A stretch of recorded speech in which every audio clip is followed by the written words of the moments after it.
Iran पर Israel के संभावित हमले को अमेरिकी राष्ट्रपति ट्रंप ने टाल दिया।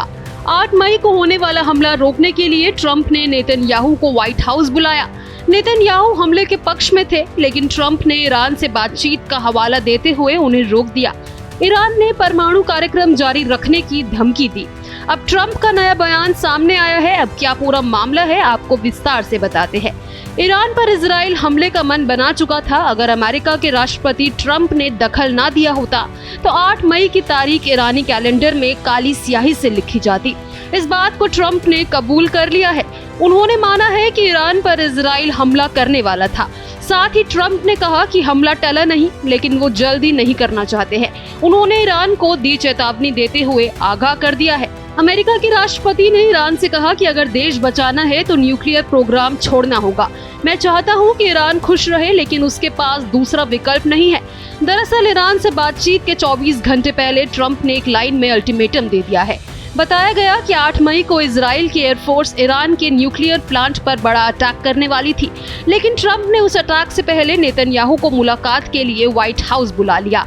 उसके बाद दोनों के बीच बहस हुई। इजराइल के राष्ट्रपति बेंजामिन नेतन्याहू ने कहा हमले का प्लान तैयार है और सही वक्त पर ईरान पर अटैक किया जाएगा। इस पर ट्रंप ने नेतन्याहू को सलाह दी कि इस वक्त ईरान पर हमला करना ठीक नहीं होगा। ट्रंप की इस बात पर नेतन्याहू भड़क गए और कहा कि नहीं, मैं तुरंत ईरान पर अटैक करना चाहता हूं। ट्रंप ने फिर समझाया कि अभी ईरान से बात चल रही है, इसलिए रुक जाओ। नेतन्याहू ने कहा कि ईरान को ज्यादा मौका देना ठीक नहीं है। उनकी इस बात से ट्रंप का सब्र जवाब दे गया। उन्होंने कहा कि अगर इजराइल ने ईरान पर हमला किया तो अमेरिका इजराइल का साथ छोड़ देगा।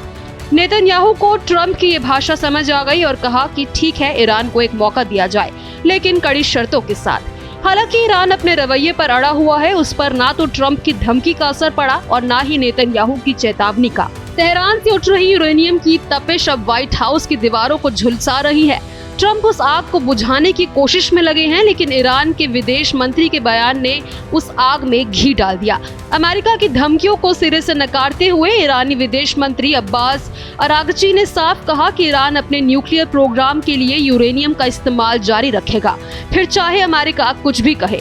ये जवाब सिर्फ ट्रंप के लिए नहीं है, ये सीधा संदेश नेतन्याहू को भी है, जो ईरान के न्यूक्लियर प्लांट पर एक हमले के लिए बेचैन है। उनकी बेचैनी को बढ़ावा देने वाला एक बयान IAEA चीफ राफेल ग्रॉसी की तरफ से भी आया है। राफेल ग्रॉसी का दावा है कि ईरान न्यूक्लियर बम बनाने के बेहद करीब पहुंच चुका है और वो किसी भी वक्त यूरेनियम से एटम बम बना सकता है।